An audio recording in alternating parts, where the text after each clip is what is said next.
Bom dia turma, como é que vocês estão? Espero que bem, em nome de Jesus. Vamos dar continuidade aqui, que eu tô meio ansioso, que ontem eu fiz aquele vídeo e eu fiquei muito animado, entendeu? No feminismo, perversão e subversão, de Ana Caroline Campagnoli. Aí depois nós vamos para a história do sábado. Mas, meu, ficou muito bom, cara, o conteúdo, entendeu? E bem, o vídeo em si ele foi bem simples, né? Como sempre é. Tá? Mas agora, na verdade, eu vou terminar esse capítulo da introdução. Não é nem o primeiro capítulo, é só a introdução, entendeu? Eu vou terminar hoje essa introdução, entendeu? Eu bati o martelo, falei, vou terminar hoje. Então se prepare, esse vídeo ele vai ficar assim muito longo mesmo, entendeu? Então é isso. Vamos lá. É de conhecimento geral a periodização temporal que as feministas fazem do próprio movimento, a que chamam de, entre aspas, ondas. Nota de rodapé 11. A divisão em ondas mais recorrente é a que postula o seguinte: primeira onda até os anos 60, segunda onda de 60 até 90, a terceira onda é após os anos 90. Mas hoje nós já estamos na quarta onda, pelo que eu saiba e eu me lembro. Né, a partir do ano 2010, se não me engano. 2010, 2012, por aí. Passando a impressão de que o movimento tenha tido suas idas e vindas. Considerando que, apesar das etapas. Isso é mentira. Mas tudo bem, vamos lá. Considerando que, apesar das etapas reacionárias, né, o movimento não recuou nem fez concessões enquanto lapidava seu absolutismo misândrico. Nossa, mano, a Aninha, assim, meu, ela adivinha o que eu vou falar. Absolutismo misândrico, né? É o ódio contra o homem. Escolhi tratar da trajetória dessa ideologia através de 5 fases sucessivas, demarcadas arbitrariamente. 1. Contestação. 2. Inserção. 3. Reprodução. 4. Subversão. 5. Aniquilação. Dedico um capítulo para cada fase, levando em conta o período histórico de cada teórico e sua relação direta com a revolução sexual. Essas etapas estratégicas remontam ao século XV e se estendem até os nossos dias, em que se vê ameaçada a civilização que nossos antepassados levantaram, a peso de ouro, o esforço de sangue. É muito interessante como ela faz isso, né? Nossa, meu, é muito bacana, cara. Nossa, a contestação a que me refiro no primeiro capítulo estava diretamente voltada para as questões educacionais que são, evidentemente, nucleadas pela concepção moral e religiosa de cada época. Algumas publicações nesse sentido já haviam surgido no século XV, como a obra Cidade das Mulheres, de Christine de Pisa. Mas as querelas femininas mais significativas dão sinais no século XVIII, com a publicação de petições especialmente na França e Inglaterra. Saltando do século XV para o XVIII, apresento a principal protofeminista inglesa e de que forma ela representa o espírito contestador dos iluministas. O protofeminismo do século XVIII, gente, protofeminismo. Eu lembro que eu estudei há muito tempo atrás o que era protofeminismo, mas eu esqueci. Faz tempo. Mas eu tenho certeza que a Aninha vai voltar para explicar isso melhor, né? Proto também remete a protótipo, né? É uma idealização anterior de um objetivo final, né? Então, assim, por cima já dá para saber que é isso. Vamos lá. O protofeminismo do século XVIII, o século das luzes, traz a contestação dos direitos de propriedade e desigualdades contratuais do casamento e os primeiros sinais de luta pelo voto feminino, que será solicitado com ênfase no final do século XIX, antecedidas pelo preciosismo, nota de rodapé 12, movimento social e literário de mulheres na França do século XVII, e contextualizadas entre a era vitoriana e os iluministas, a Revolução Americana e a Francesa. Olympe de Gouges, se lê, não sei como se lê, Mas se escreve Gouges, Gouges, 1748 a 1793, viveu pouco, hein? E Mary Wollstonecraft, eu conheço essa daí, 1759 a 1797, viveu pouco essas pragas, graças a Deus. São as personagens centrais do primeiro capítulo. Wollstonecraft planta algumas sementes feministas ao levantar a bandeira de educação igualitária. A maior urgência em qualquer plano de modificação de comportamento ou engenharia social, como sempre. Né? Esse plano satânico de engenharia social. Enfim, vamos lá. Nesse primeiro capítulo, denunciei essa esperança utópica do movimento feminista com a educação pública, mista, uniforme e compulsória. Sem perder o foco da revolução sexual, demonstro a agência da escola como um braço do movimento revolucionário, e é mesmo. Tirando da igreja e da família a autoridade moral que sempre tiveram. É isso mesmo.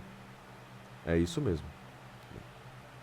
Abordo brevemente a atuação dos globalistas e das fundações internacionais no controle e manipulação comportamental, através das escolas. Há ainda um pequeno espaço no capítulo que se destina a abordar como a escritora proto-feminista contestava acertadamente o duplo padrão sexual assim estabelecido pela, entre aspas, moral burguesa. Que, como irei demonstrar, não é a mesma coisa que, entre aspas, moral cristã, que fazia tanto as mulheres quanto os homens sofrerem. É aí que está. Muitas feministas, esquerdistas em geral, eles vinculam a burguesia com o cristianismo. Cara, isso é muito estranho. Isso é muito estranho. Porque isso não existe. Cristianismo é uma coisa, burguesia é outra. Não tem vínculo. Não tem união entre as duas coisas. Entendeu? Né? O cristianismo ele busca o homem se elevar a Deus.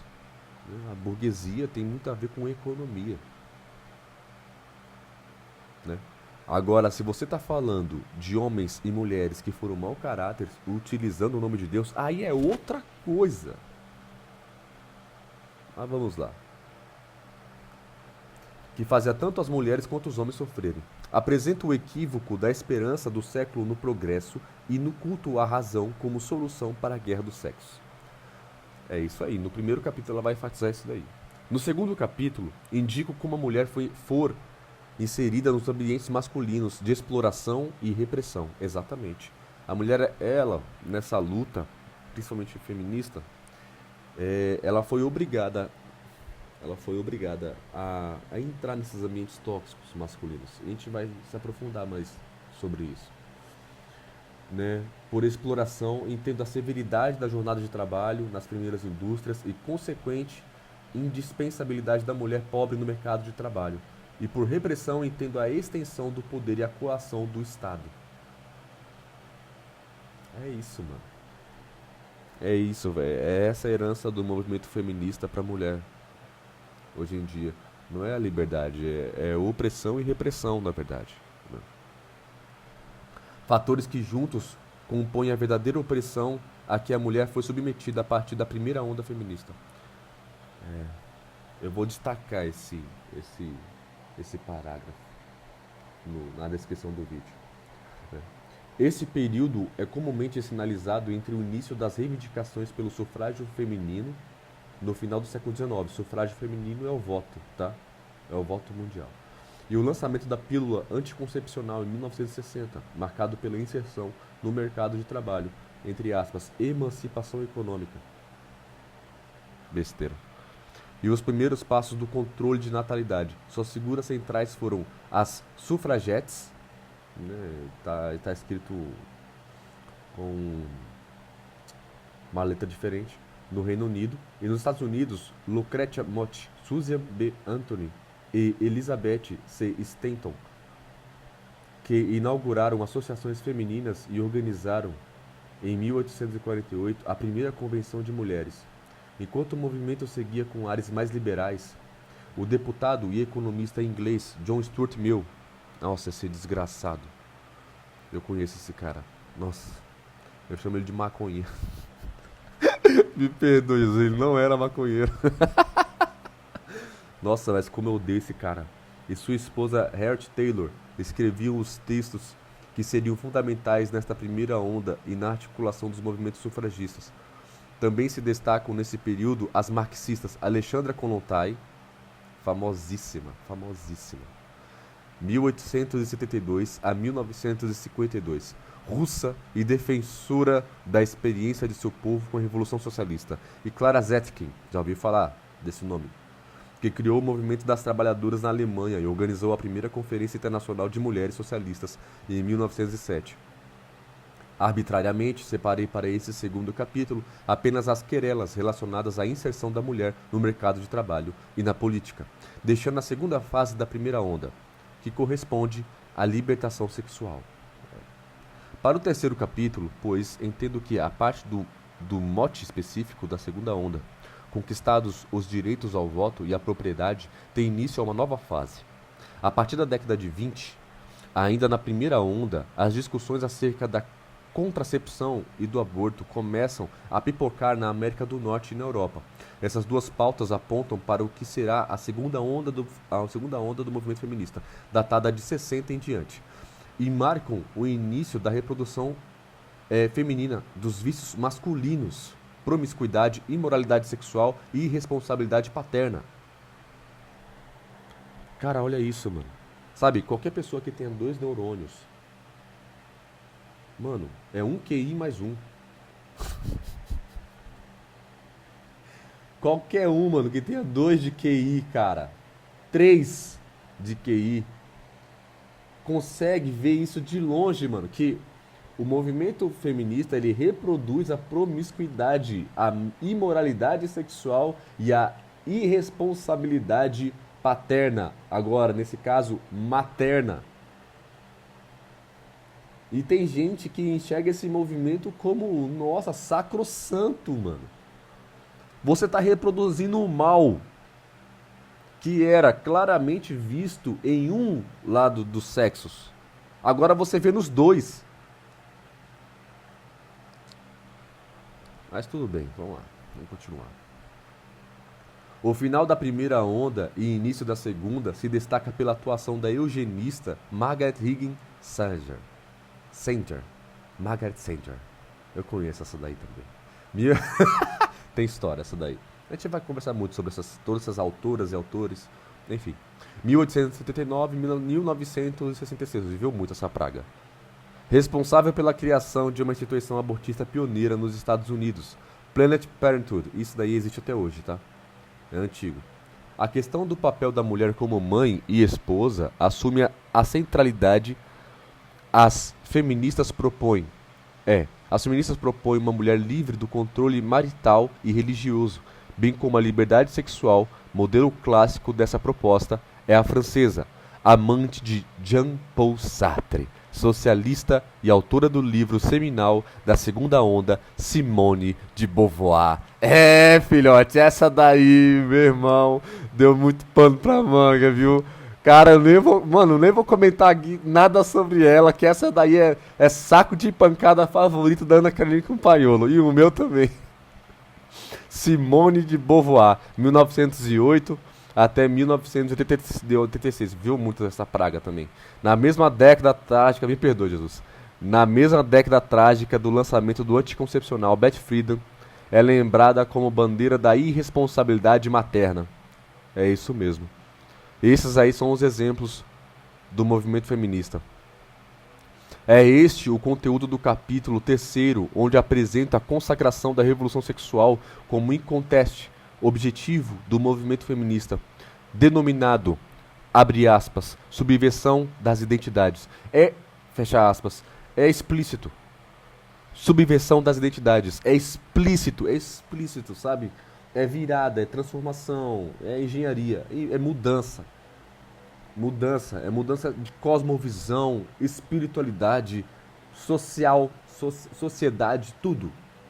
Né? Visando o ideal de alguns homens, né, como já foi estudado, visto aqui, enfim, etc.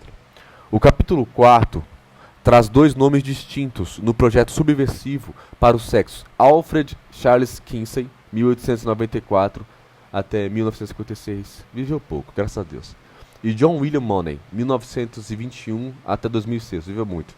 Depois deles, e colhendo seus resultados, Judith Butler, conheço também, 1956, aparece como a famigerada ama de leite da ideologia de gênero, Judith Butler, com um feminismo que enfatiza a micropolítica e a teoria queer. Monique Wittig, essa sem falar, Monique Wittig, também aparece relacionada à teoria. Ela propõe às mulheres um padrão lésbico de comportamento que complementa a escala gay de Alfred Kinsey, a terceira onda. Alfred Kinsey, é isso mesmo. Então, assim, são mulheres que são adoradas pelas feministas, movimento feminista, etc, e por aí vai, enfim. A terceira onda, a partir de 1990, extrapola os interesses da mulher ocidental e passa a questionar a própria consistência do feminino. Vocês perceberam, né, aquilo que eu falei no começo dos vídeos, principalmente nesse último que acabou de sair, introdução parte 2, essa aqui vai ser a introdução parte 3, parte final, que é algo que já foi dito, que o objetivo sempre foi a libertação sexual, que na verdade não é nada mais, nada menos do que libertinagem sexual. É ser promíscua mesmo e irresponsável. Além de ser um ideal masculino, é um ideal adolescente, rebelde, às custas dos responsáveis, que devem arcar com as consequências dos atos desses rebeldes adolescentes, Toda feminista é uma infantil por natureza, sendo ela consciente ou não do perigo que é o movimento feminista. Para ela mesma, é uma adolescente, é uma infantil. Desafia as noções milenares da feminilidade, traz uma interpretação pós-estruturalista da sexualidade e do gênero, termo que não aparecia antes de 1950. Aqui ainda demonstro as ligações do movimento feminista com práticas escusas e experimentos científicos fracassados, envolvendo incesto, pedofilia, adultério e prostituição. Cara, o movimento feminista ele vai fazer de tudo, cara, pra poder ter alguma chama de argumento. Só que, tipo assim, são experimentos fracassados. Fracassados, vocês vão ver a desgraça que é. A fim de demonstrar que o corpo não é uma prisão, como fazem crer as feministas. São mulheres sem Deus. Evoco escritores e filósofos como Roger Scruton, monstro demais. Fabrice Haddad e Oliver Bonavide, acho que é assim que se fala. Eu vou trazer alguns livros desses homens também, com certeza, escritores e filósofos conservadores, né? O ódio contra o cristianismo fica evidente em cada onda do movimento feminista e nas obras célebres de cada escritora fundante do pensamento revolucionário. O quinto e último capítulo demonstra que o feminismo detesta e combate a cultura ocidental, a moral judaico-cristã e os nossos pilares filosóficos. No lugar do cristianismo, as feministas propõem um estilo de vida irresponsável e nocivamente promíscuo sob a falsa propaganda de liberdade. É isso mesmo. Apresento brevemente a vida infeliz que algumas feministas levaram a fim de demonstrar a necessidade de uma reação ou fuga para longe desse movimento. Algumas mulheres e até mesmo ex-feministas já têm percebido o problema profundo dessa ideologia. Nesse sentido, apresento o livro O Homem Domado, de Esther Vilar, que traz uma nova abordagem para a guerra do sexo. O verdadeiro sexo oprimido é o masculino. Pô, sempre foi, mano.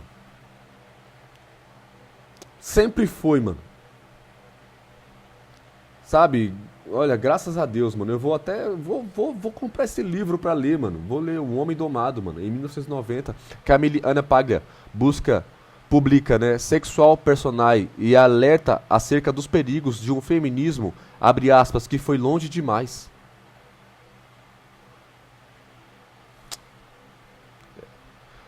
Nessa denúncia encontra Christina Rolfe Sommers, que se torna sua aliada nessa empreitada contra o radicalismo nocivo do movimento. Paglia também aparece para demonstrar o perigo civilizacional que muitas agendas do movimento, como a ideologia de gênero, representam para o Ocidente. Todas elas, ainda que feministas, representam um pouco de lucidez diante do radicalismo das esquerdistas e apresentam o tema da demonização dos garotos e do ódio contra os homens.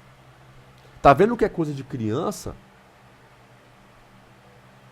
Isso é infantil. Não tem maturidade nenhuma para lidar com os problemas do mundo, ou os seus mesmos, mano. No mesmo capítulo, é uma incoerência muito grande. No mesmo capítulo, né? É uma incoerência, eu digo, porque é um movimento que diz... Eu já vi muito falar sobre isso na escola, principalmente. Um movimento que fala, que diz que luta contra o machismo, contra o homem, sabe? Tipo, pra libertar o homem do machismo, mas não, mano, é o opressor. É justamente cortar as principais características masculinas no que diz respeito à proteção e à provisão. Né? E assim, não tem como negar, cara. Não tem como negar. No mesmo capítulo, demonstra a hegemonia da ideologia feminista nos programas de pesquisa do ensino superior e de que forma o movimento utiliza a máquina estatal de educação para formar militantes. Cara, isso é incrível, incrível, incrível. Né? Não acabou ainda, falta ainda mais uma página e meia, eu vou terminar de ler, vou comentar, como já tenho feito, mas olha só como é esclarecedor essa parte de introdução para explicar qual que vai ser o aprofundamento no decorrer desse livro, cara. Nossa, vai ser lindo demais, vai ser lindo demais. E eu pretendo, de fato, de verdade mesmo, me aprofundar, assim, com gosto nisso aqui. Com gosto. Enfim, conforme a dificuldade da leitura, a gente também vai dando uma pausa, vai parando e vai estudando esse trecho, enfim, específico. Não pretendo convencer o leitor acerca da minha religião ou da virtude da pureza sexual. Fazer o quê? Você tem a sua opinião. Eu mesma considero um trabalho hercúleo, ou seja, difícil, realizável apenas voluntariamente com a graça divina, viver em conformidade com ambas. É uma cristã, né? Eu também acredito nisso.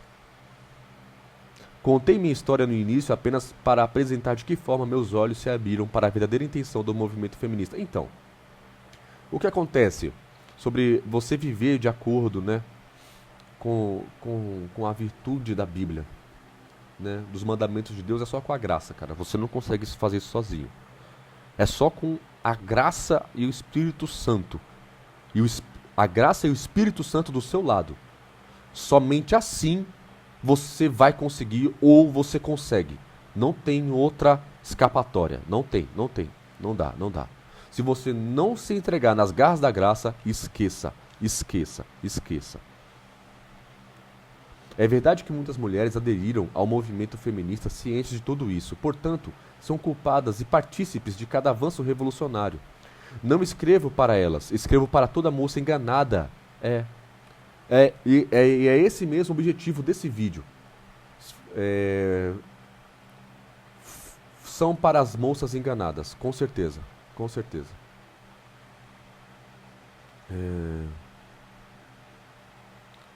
Com um pensamento revolucionário, para as feministas que o são por conveniência ou, quem sabe, inocência. Escrevo para quem tem dúvida. Duvidar é dar uma chance à própria inteligência. Escrevo para quem já desconfia, mas não sabe exatamente o que está errado ou como começar a descobrir. Enquanto trabalho neste texto, penso também em quem já tomou posição contra toda manifestação do pensamento revolucionário, ou pelo menos contra uma poderosa parte dele, a subversão da mulher. E a insubmissão não ao homem, mas a Deus. Cada linha foi parida com a absoluta sinceridade de quem também já teve muitas dúvidas. Percebeu que não sabia quase nada e se sentiu desamparada por não encontrar um ponto de partida confiável. Depois deste livro, estou ciente de que minha vida acadêmica restará arruinada, como já anunciava estar quando me declarei não feminista. e em nada lamento esta condição. Fico igualmente pessimista acerca da minha vida profissional como professora. Entrego estas páginas sabendo que minha vida pessoal será vasculhada, sem sombra de dúvida, caluniada, difamada e muito raramente avaliada com justiça ou misericórdia. Imagino todos os meus erros sendo descobertos, distorcidos e alarmados, assim como aconteceu com a escritora e antifeminista Suzanne Venker. Prevejo que seria acertadamente questionada pelo meu divórcio e precipitadamente condenada por causa dele. Serei classificada como hipócrita, porque continuo considerando a separação de um casal um dos maiores fracassos humanos. Alguns me acusarão de não ser a autora de meu próprio livro, assim como as feministas acusaram Esther Katzen quando ousou entregar os macetes femininos. Sabendo de tudo isso, não deixei que o risco interferisse no conteúdo produzido, nem coloquei meus interesses ou qualquer necessidade de aceitação social acima do meu dever de escrever com o máximo de verdade. Não afrouxei meu discurso acerca do divórcio por causa de minha própria condição. Não emprestei nenhuma pauta investigada, apenas porque toca em erros que eu mesma cometi. Ambiciono que este livro seja maior do que eu mesma e faça mais bem do que jamais fiz. Apesar de ser, talvez, a primeira publicação brasileira com pretensões tão diretamente contrárias ao feminismo, as muitas formas de combatê-lo não se encerram nas abordagens deste livro. Desejo que meu texto seja superado, que multiplique e dê frutos. Não pretendo determinar quem é verdadeiramente mulher conservadora ou cristã, nem quem pode ser antifeminista, mas espero cumprir meu objetivo de descrever as diversas facetas da mulher revolucionária. Estou convicta e quero convencer o meu leitor de uma verdade apenas. O feminismo é um movimento político que contribui para o desentendimento e a crescente amargura entre os sexos, acelera a desegregação familiar e induz a eterna insatisfação e a libertinagem sexual, valendo-se para isso de discursos sofistas, pesquisas fajutas e manchetes tendenciosas, geralmente às custas do dinheiro de contribuintes alheios ou contrários a tais objetivos. Eu tenho algo para falar a respeito de você, Ana Carolina Campagnolo. Você é foda. Te admiro pacas. Até me emociono. Eu me emociono, cara. Você é foda. Inteligente, linda, cristã. Olha, eu oro por você. A partir de agora eu vou orar por você, mano. Obrigado, de verdade. Eu te agradeço. Olha, a libertação intelectual que alguns tiveram e que ainda vão ter a respeito desse livro aqui, através desse livro aqui, cara, né? Eu creio que até mesmo Deus te inspirou a escrever tudo isso, né? Acabou a introdução, né? Finalmente. Mas eu creio que Deus te inspirou, cara. Sabe? E te deu esse brio, né? Glória a Deus pela sua vida, Aninha. De verdade. Encerro por aqui. Valeu, tchau.